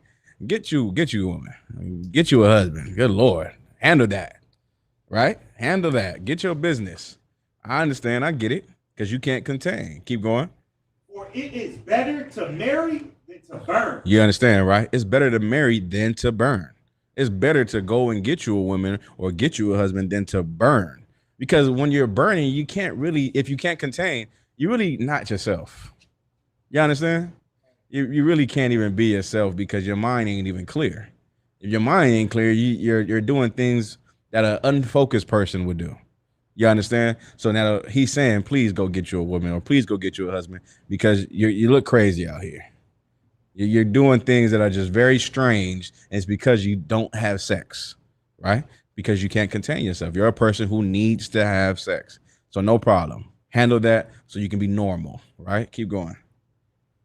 And unto the married, I command, yet not I, but the Lord. Right. And unto the married, I command, not me, but the Lord. Go ahead. Let not the wife depart from her husband. Now, listen, if you consummate the marriage through that sex, now you cannot leave each other. You understand? This thing is forever, right? Once you put your rod into a woman, she knows that what? And you know what? According to God, that you guys that belong together forever, right? That's why it's important to be with someone who understands that, who understands the seriousness of having sex, right? The seriousness of how you're a priest and what you do is, it affects your reputation, right? So you want to be with someone who knows these things and can understand it. And it takes sex as serious as you do, right? Because you don't want to play around with what you believe, right? A lot of men, they like to manipulate women and to have sex with them in the world, right? They like to manipulate them, have sex with them, and just throw them away. Now, in the truth, a woman, don't beware of a woman who will manipulate you. She would take your beliefs because she wants your rod. Y'all understand, right? You got to be careful. There's women out there like that want to manipulate you because they want to have sex with you. And because they know who you are, they see who you are, but they still are in the flesh. So you thinking, oh yeah, she wants to be with me, but really she just wants your ride. And you got to put her to the test. You understand? You got to put a woman to the test and see if that's something that you want to do. You'll know. You'll know, like, she just wants to have sex with me. She doesn't want to be a woman in the UPK. You get what I'm saying? He doesn't want to be the woman in the UPK. She want to have sex with me. So you got to be careful, right? And don't put that past a woman, because just as much as you want to have sex, a woman wants to have sex too. You understand? You think you have a crazy problem. A woman has that same problem, right? Go ahead. And if she depart, let her remain unmarried. And if she depart, let her remain unmarried, man. If she depart from her husband, it's better that she never have sex with another man again. That's what the Lord said. If she departs from him, don't ever have sex with no man. The Lord will honor that. The Lord will honor that. You understand, right? If a woman was to leave her husband, she don't want to be with this cat because, he got another woman or whatever. And she doesn't want to deal with that. So now the Lord says, no problem. You can depart. You can separate, but don't ever have sex with nobody else again. Because once you have sex with another man, now you committed adultery. A lot of people don't understand that, right? They're like, how is that possible? It's possible because you're black, you're Hispanic, you're Native Indian. Your life is not American ruled, right? It's ruled by a power, authority in heaven. And those are the rules. You understand? That's what happens when you're God's chosen people. When you're God's chosen people, you got to live by these rules. And if you break these rules, now he can break you. You understand? So now let's not break those rules so we don't get broken. All right, keep going. Or be reconciled to her husband. Or go back to your husband. Or go back to him. You know what I mean? A lot of people like to say they don't give a damn about what the Bible says because their feelings matter more than the Bible. Well, go do whatever makes you feel good. You hear me? I tell women that I tell men all the time. Do whatever makes you feel good. If you don't want to, you don't have to keep the laws. Is anybody you ever force somebody to keep the law? Don't force nobody to keep the law. You understand? The time that we're living in, and we cannot force you to be. No one's forcing you to come to class. No one's forcing you to abide by our rules. None of that. But these are the rules, and if you break them, you got to go. Right? So now it's up to you to keep them, though. Your love for the Lord should supersede any feelings that you have. Right? That's what we think it should. That's what we think should happen. So now, if your feelings are stronger than what the Lord wants, then just do as you please. But just know that now the Lord is against you. Like the Lord is not with you. You understand, right? The Lord can't be with you. You broke his rules. It doesn't work that way. You can't be against God and expect God to still be on your side. It just doesn't work like that. You understand?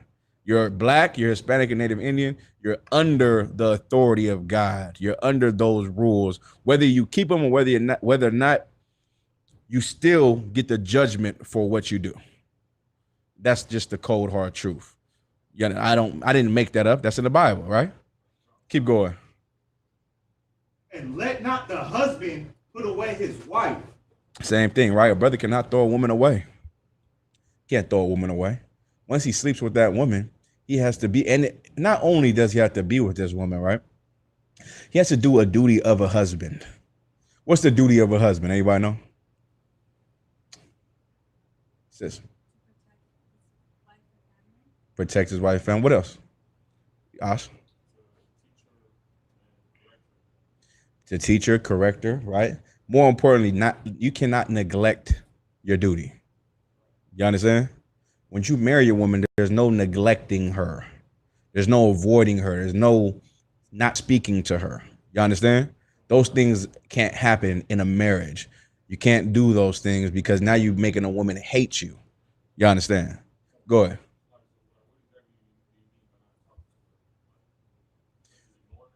Yeah, like a woman is calling you or wants to see you or wants to speak to you and you dodge her because you don't desire her.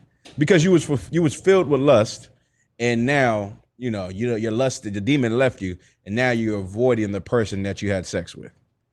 You cannot do that. That's evil. And that makes the woman hate you and she should hate you. But that is your woman though. You understand? So you have to fix that situation because you had sex with her. You could have avoided that all in all by not having sex with her. You understand, right? You didn't have to have sex with her, but you wanted to. So now that you did, now responsibility hits you. Now you're like, oh, goddamn, I didn't know it was going to be like this, right? That's how, brother, I didn't know it was going to be all that. Yeah, sex is only for what, 10, 15 minutes. And then after that, responsibility is there at your door. A lot of brothers want a woman, right? You get a woman, like, no problem. The sex is good. That was amazing. The sex was good the next day. Then it's like, oh, responsibility? Nobody told me about this. Nobody told me about arguing all the time. right? No one told me about crying and being on a, like, no one told me about this is not good. It didn't feel good. But that's responsibility, and now it's your job to handle your duty. So, just take that in mind when you have sex with women. You understand? You gotta put that in your head when you're dealing with women, that these things come with it. It's not such a bad problem, but it is a problem that is yours. You understand? Keep going. But to the rest speak I, not the Lord. Mm-hmm. If any brother have a wife that believeth not, and she be pleased to dwell with him, let him not put her away. Right. So a woman, she's not in the rocking in the truth with you, right? Now, this is a difficult thing. This is not what you would want per se, but it happens, right? A woman that you with, she is in the world, but she listens to you. She's dwelling with you, she's rocking with you. She just, she doesn't love the high holy days, right? She doesn't want to stop eating pork or whatever. She's in the world, but she's dwelling with you. Like I said, it's not ideal, but when it happens, the Lord said, deal with that. Be with her. That's the wild. That's good. She's good for staying with you. She's not an evil monster, but she's in the world, right? Go ahead. And she's yours. Go ahead. And the woman which hath a husband that believeth not, and if he be pleased to dwell with her, Mm-hmm. let her not leave him. Let her what? Not leave him. Let her not leave him. Say that woman, read again. And the woman which hath a husband. A woman who has a husband, go ahead. That believeth not. Now you with a brother who he's in the world, right? And you're in the truth. Go ahead. And if he be pleased to dwell with her. And he be pleased to dwell with her. Let her not leave him. Don't leave him either. A lot of women, they might be in here and they got a man in the world. You get what I'm saying? You can't come in here and flirt with some cat and you're married. You can't flirt with a cat, period. But you can't come in here and want a desire a brother and you're married to a cat in the world. That ain't this place. And a brother should reject that. And that type of notion. Y'all understand, right? Any sister that come in here married, you know what I mean, and try to be around a brother, to talk to a brother, reject that notion, because that's still a brother. You never want to sleep with another man's woman, right? You never want to entertain another man's woman. Even if he's in the world, we got to treat that brother the same way we treat each other. Y'all understand, right? Keep going. For the unbelieving husband is sanctified by the wife. Right, and you're clean because this woman, that cat in the world who gets high and eats shrimp, right? He is protected because of his woman serving God. You understand? She protects him because she serves God. Go ahead. And the unbelieving wife is sanctified by the husband. And the unbelieving wife, she's sanctified by this man. So you are honorable priest and serves God. She's sanctified because of you. She's clean. She's protected because of you. So is those kids. Your kids are protected because of you. Go ahead. Else were your children unclean. Elsewhere, your children unclean. Go ahead. But now are they holy. Now are they holy. Read. But if the unbelieving depart, let him depart. But if he leaves, let him go. You understand? Let that brother go. If that brother goes, let him go. If that woman leaves, let her leave. A lot of brothers like to beg a woman back. Don't ever beg a woman back, Akim. You understand? Don't ever do that. Don't ever be in a position to beg a woman back in your life. If she leaves, let her go. Let her leave. It's better for your manhood. It's better for your heart and your chest, right? Better for your mind. Because once you beg her to leave, what's she gonna do all the time? Yeah, it's like you beg her to stay, beg her to leave, right? Once you beg her to leave, go ahead. She gonna threaten you to leave you all the time because she wants you to beg. Don't do that, man. Don't do that. Respect yourself enough where a woman would never leave. You get what I'm saying? Where she'll never threaten you to leave because she knows that you're not gonna beg her back. Go ahead, sis.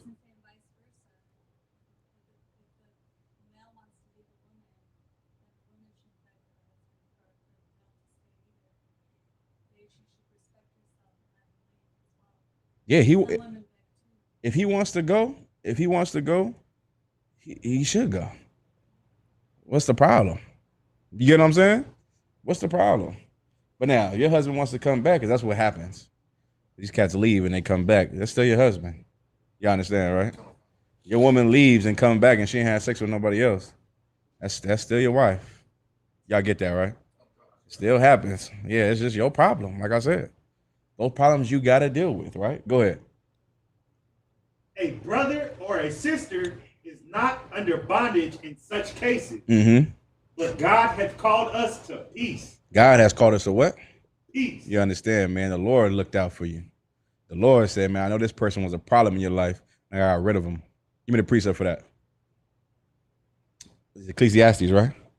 7:26. Pull that real quick. The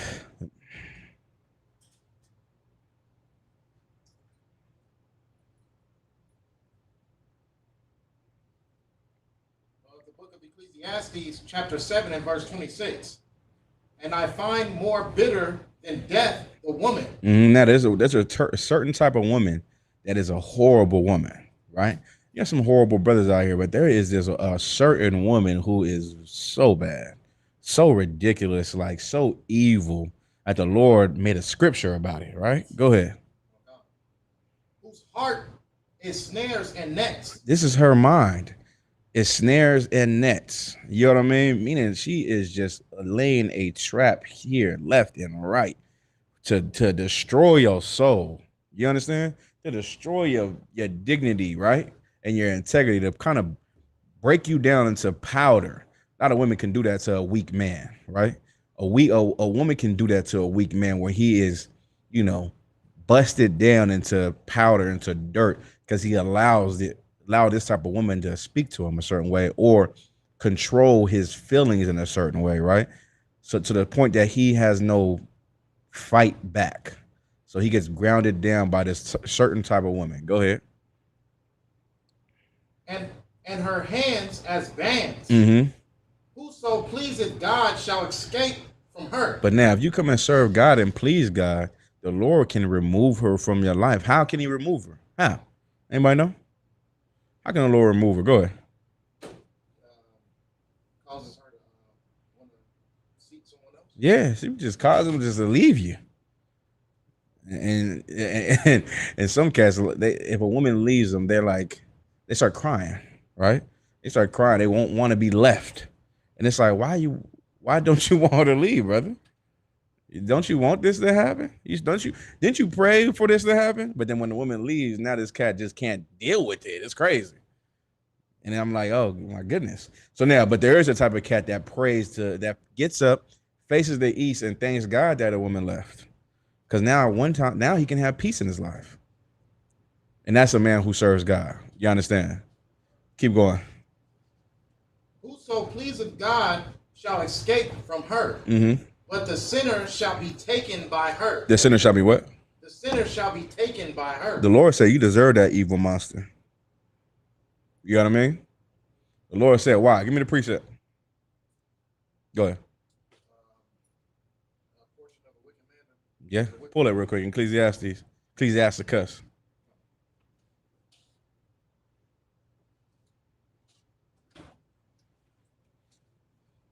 Some of y'all, you deserve to be with the evil woman you with. If you got an evil husband, you deserve to be with the evil brother you with. Why? Because you evil yourself.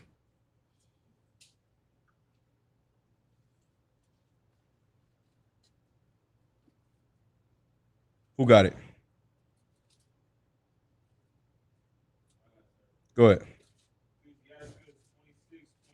A wicked woman is given as a portion to a wicked man. A wicked woman is given into a portion to a wicked man. A lot of brothers, like I said, they dealing with a monster. And dealing with a monster, man. You're dealing with this woman because you were an evil brother. You were. You know what I mean? Now, you can change and be a righteous brother. And maybe your woman might change, or maybe the Lord will send you a better woman. You understand? Maybe that will happen. Maybe if you can just change your character, then maybe the Lord say, well, you know what? He suffered enough. He doesn't deserve this type of woman, right? Or a woman, right? And a woman's with a cat. He's an evil brother. The Lord said, you know what? You suffered enough. I'm going to put this cat to death now. I'm going to just have this brother just go leave you and be with somebody else and ruin his life with that person. You understand? Just go change your character. Change your character. If you want a better woman, change your character. You want a better man, change your character. And maybe the Lord might change the person that you're with. You understand? Good to go. Any other precepts? Any other questions? There was something else in Corinthians I want to go over. Oh, keep going on. But a godly woman is given to him that feareth the Lord. But a godly woman is given to him that feareth the Lord, right?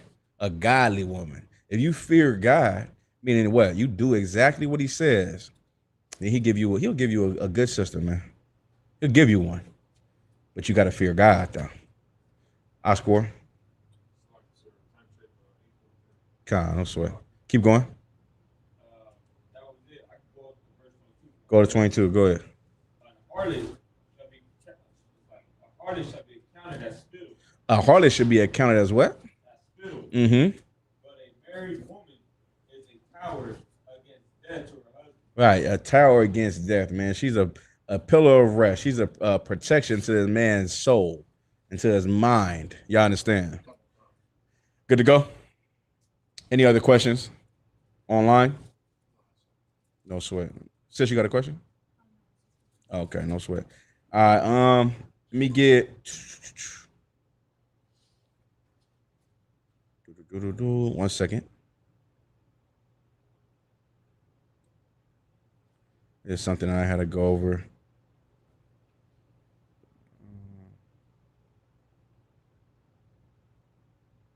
What's coming up? Day of Atonement, right? Day of Atonement.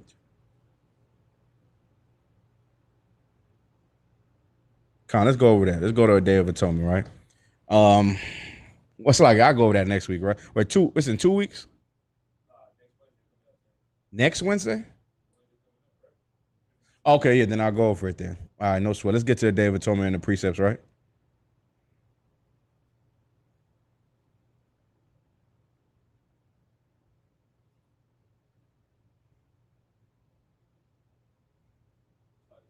Go ahead. Mm-hmm.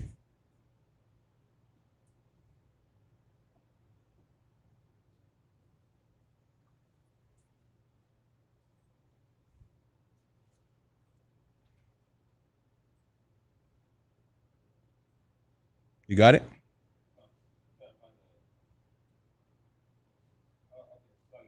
Leviticus 23:1. And the Lord spake unto Moses, saying, Speak unto the children of Israel, and say to them concerning the feast of the Lord, which ye shall proclaim to be proclaim to be a holy convocation. Even these are my feasts. Go ahead. You want to go straight to the precept? Nah, go straight to the precept.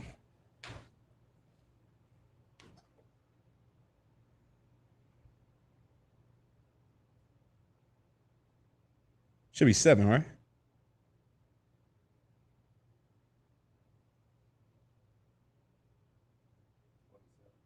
27? Oh, it's like 27. Verse 27. Mm-hmm. Also on the 10th day of the 7th month, there shall be a day of atonement. It shall be an holy convocation unto you. Right. And ye shall afflict your soul. You shall what? Afflict your soul. You're gonna afflict your souls, right? Why? Why are you gonna afflict your souls? Somebody raise a hand and tell me. Go ahead. For atone for your sins. All the damn whores you bought, you gotta atone for that, right? All the weed you smoked, right? You gotta atone for that. All the sins you've done, you gotta atone. You gotta afflict yourself. You gotta not eat, not drink for 24 hours. You understand? Who does not do this? Go ahead. Pregnant women, right? Who else? If you got a sickness, you take medicines. You don't have to do this, right? What else? Who else? Kids, right? There was some cat that said that. Oh, my 2-month-old did the atonement. That's what happens when you're in Israel. They starve babies. You understand? Go ahead. Let me hear it. This is the definition of atonement out of the Merriam-Webster's dictionary. Reparation for an offense or injury. reparations, right? Reparation, a payback, right? For an offense or an injury. You offended the Lord when you sinned. You understand? You offended God, and now he wants reparations. He wants his payback by you hurting. So you're gonna have to hurt yourself by not eating and not drinking, right? For 24 hours. It's gonna be sundown to sundown, and everybody I expecting here to do it, right? I expect you guys to do it. Make sure that you do it and be strong with it and complete it, right? And maybe the Lord can forgive you for the atrocities that you've done.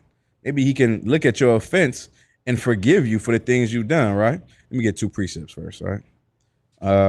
1 second. Damn it. Matthew. Where I find it. September, right?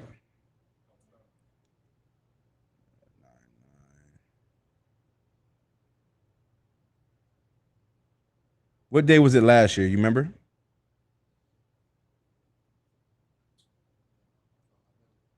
Then Mark 3 and 4. Mark 3 and 4. I got it right here. He was in October last year.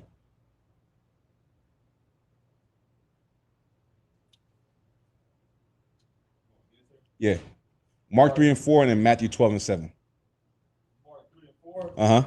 And he said unto them, is it lawful to do good on the Sabbath days, or to do evil? Is it lawful to do good on the Sabbath day or to do evil?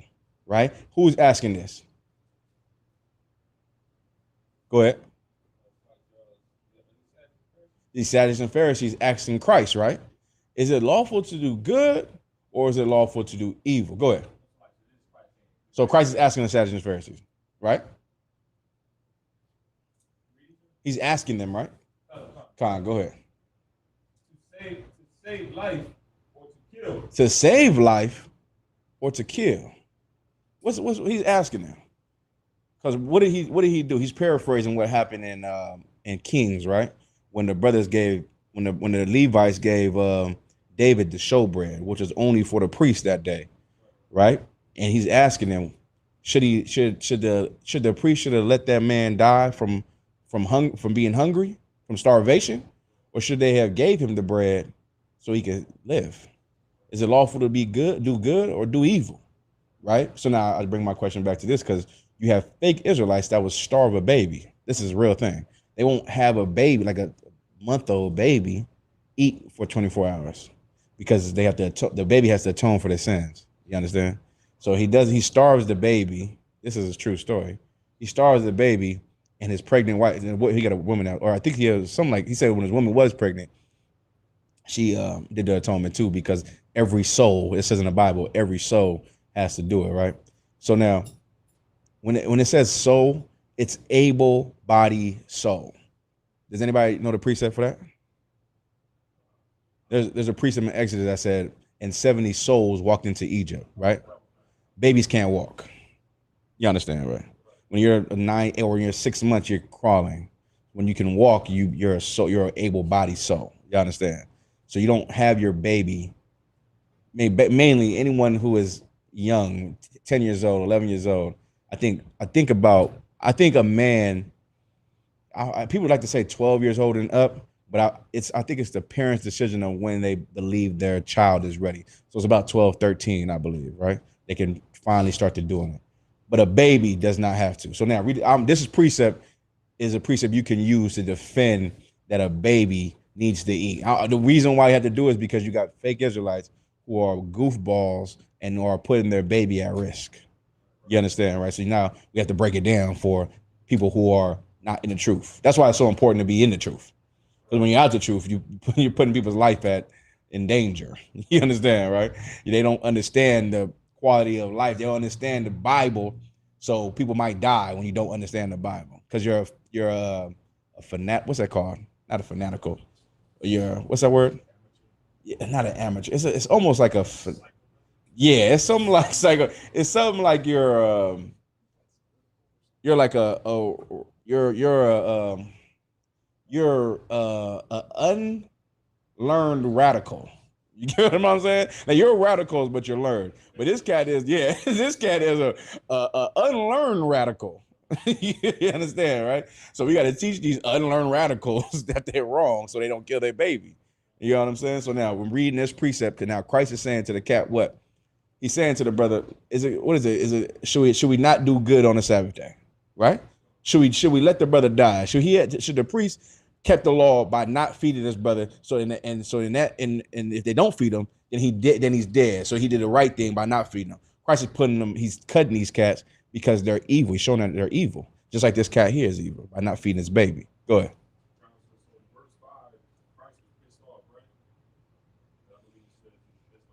Yeah, he was mad because remember they came at Christ for plucking corn, him and the disciples on the Sabbath. That was the point of the precept, right? He's plucking corn through the field. You get what I mean? And they're like, why are you doing that? You know that's unlawful.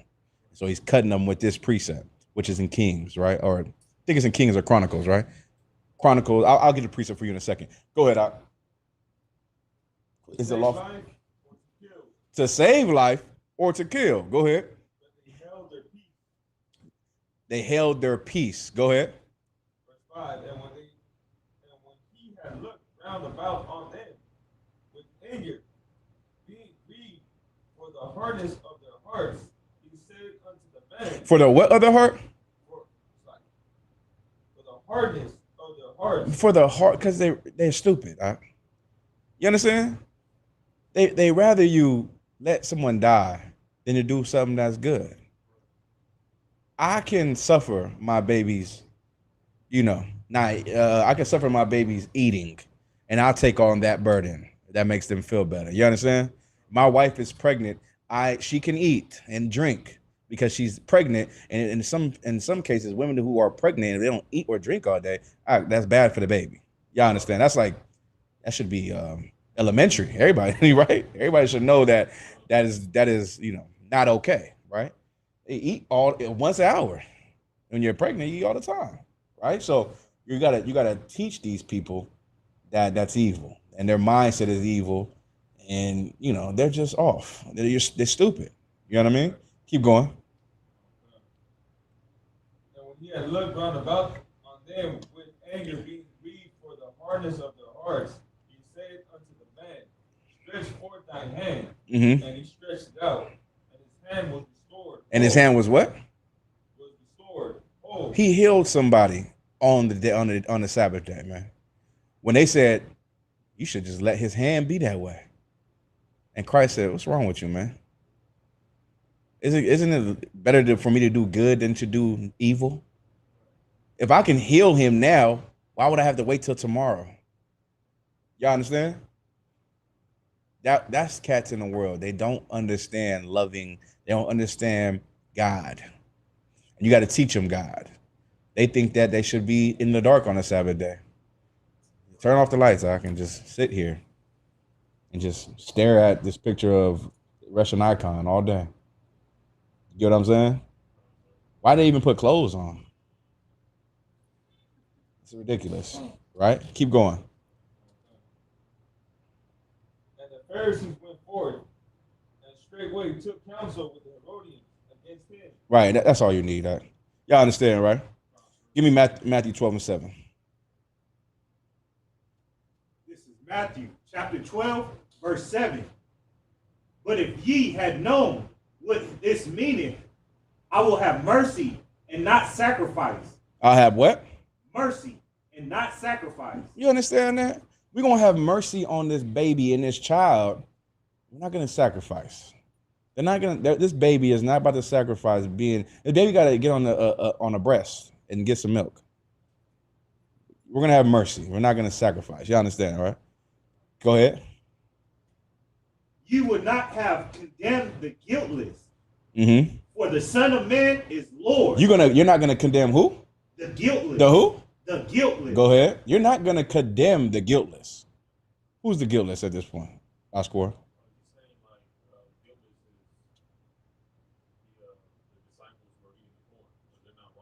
That's correct. But what's my point? Yes. You understand, right? You're not gonna condemn the guiltless, right? Keep going. For the Son of Man is Lord, mm-hmm. even of the Sabbath day. You are the Lord of the Sabbath day. You understand? When you're the Lord of the Sabbath day, meaning what? What does that mean? You rule that day. You do as you please on that day. You understand?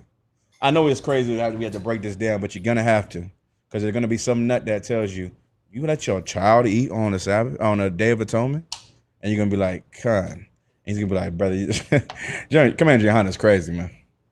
They're crazy. My son, he ain't 8, man. Y'all not real over there. I starved my baby starved, man. They atone. Y'all believe in reincarnation, right? They're gonna give you all that. You're gonna be like, all right, brother. Lord be with you. Lord be with you in your endeavors. I'm gonna call CPS on you. Starving them babies over there, right? Any more on that? Everybody understand, right? So you take those 2 precepts, you use them for your arsenal for Day of Atonement. Day of Atonement is something that you have to go through and suffer for the Lord's sake and for your sake, right? You did some things in your life that you need atoning for, and you need the Lord to forgive you, so you won't eat and you won't drink for 24 hours. You got a health condition, then take your medicine. You know what I mean? Get your meal in. It's fine. The Lord, listen, what did the Lord say? I'm not gonna, what did he say? We can suffer those sacrifices, right? You can suffer it. If you got a health problem, you don't have to do that. Every able-bodied man and sister, you do it. You understand? Anybody? Any other questions? Swap.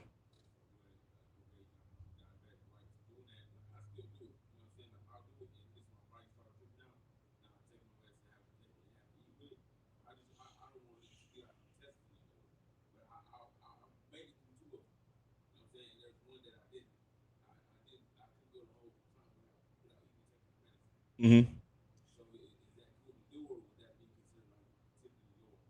No. No, I understand, but you have to live. You get what I'm saying? So now what you can do, and then I'll get you right on this before it. I believe there is a amount of water you can have, right? And there's an amount of bread you can have, or whatever food you need to have. But you would eat less that day. You'll get what you need to make sure you don't go into a shock or something. You know what I mean? Or pass out or something. You understand? So you'll eat enough, and you still can be considered atoning for your sins. You understand? All right, no sweat. Any other questions?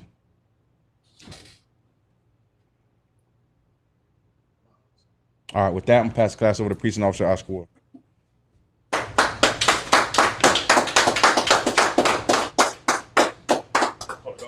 Okay. Israel, Amijim, you stand, you will SAR, turn and face the teacher. We're going to give the teacher one courtesy salute. Men of Israel, Amijim Shabbat, Amijim Barak, Yahweh Bashim Yahushua Barakatah. I can SAR and face the sister Akwathi. We're going to give one courtesy salute to Akwathi. Men of Israel, Amijim Shabbat, Amijim Barak. Yahweh Shamar Adam Bashim Yahushua.